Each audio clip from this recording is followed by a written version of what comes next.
music, as most people think of, is just fun, but it's also science, actually.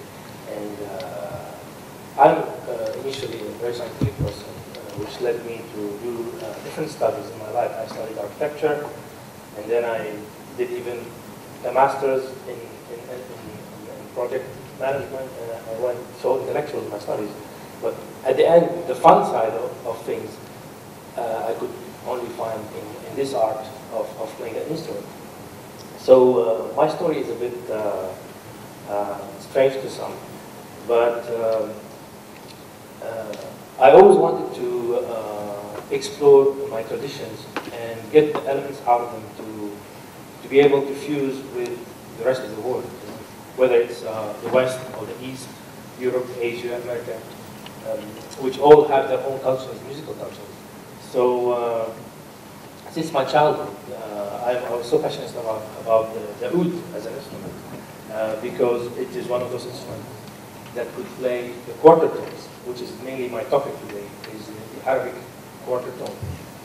So I don't know if anybody heard about the quarter tone, maybe some did. As we know in Western music, we have semitones. So if you look at the piano, for example, you have the white keys and the black keys, a total of 12 keys, 7 whites and 5 blacks.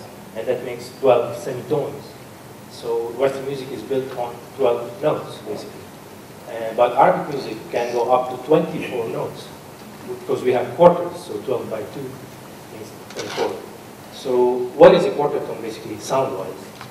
It is this.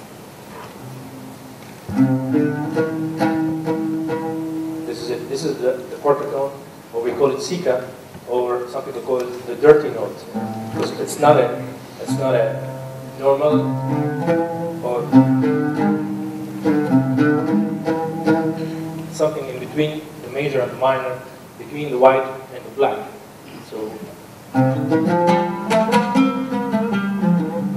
So it is something that we cannot play on a piano, we cannot play on a normal guitar.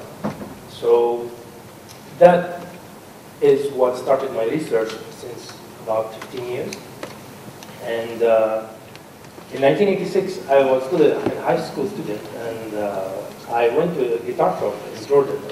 I picked up a catalog, and I still have it actually, which is for a brand called Ibanez. And I was just looking into this magnificent guitars and models and everything, but I couldn't afford to buy anything at the time because I was still a student. So the years passed, and I got so passionate about this brand, and then I went to my architecture studies, and then I went to continue my studies in France, and finished and worked as architect. And in 1998, I picked up the second catalog from Ibanez, and still passionate about what they do. But I said then, I really want to be a happy man, so why don't I just become a musician, leave everything else, and somehow, maybe one day I will be inside that catalog with something special and related to Arabic music.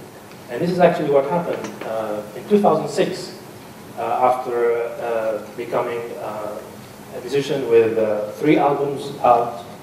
Since I've done 3 albums, I've toured a lot, I've done so many shows and festivals.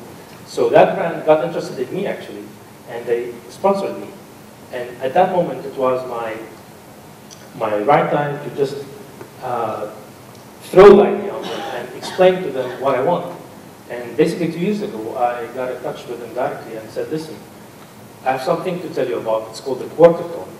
And there's no guitar in the world that can play a quarter tone. I can play it on my oud, but not on my guitar.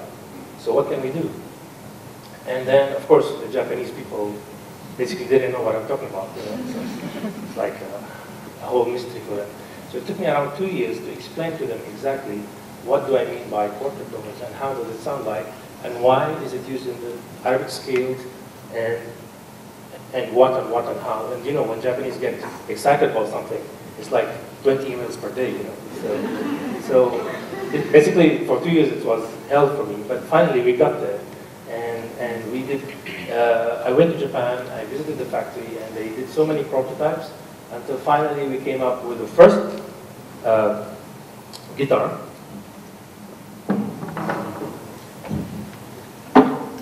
which is an acoustic guitar here, that has also a fingerboard that looks like the oud. It's fretless, so it's kind of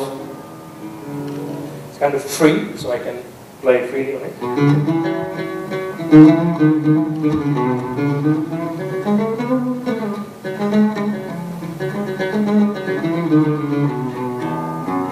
So it kind of relieved my intentions a bit, but still I wasn't sure if that's the right thing to do, because we come back to the idea of playing like oud. No, that's not what I wanted. I really wanted to have a very much of an electric guitar that has the option to play both rock and jazz and Western music, but also Arabic music. So we decided to go for this thing here, which is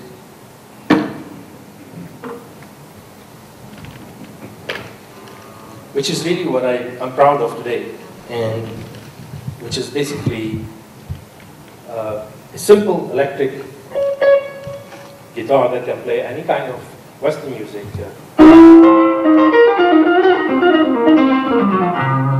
Can play rock, blues, or anything. But also, we added those extra frets on the spots where Arabic scales would have quarter tones. If you can see, there are extra frets on specific locations. And this simply helps me to produce a sound like this.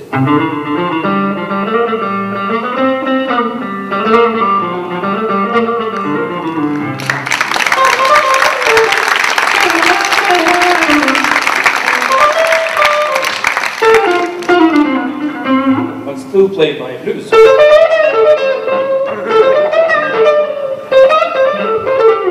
And mix it with Arabic.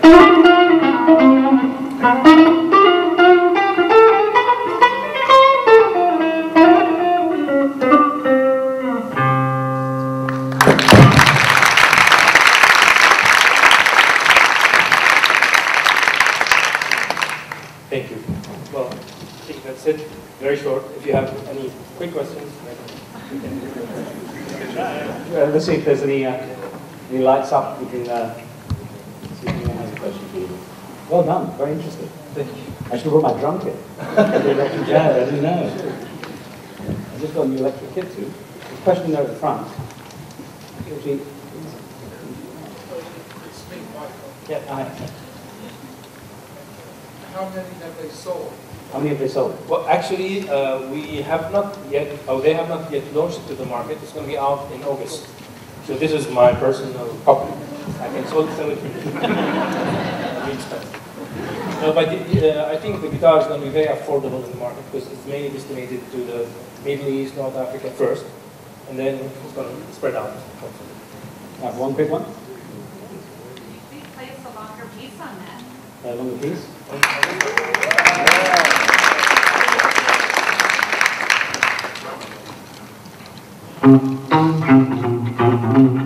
Thank you.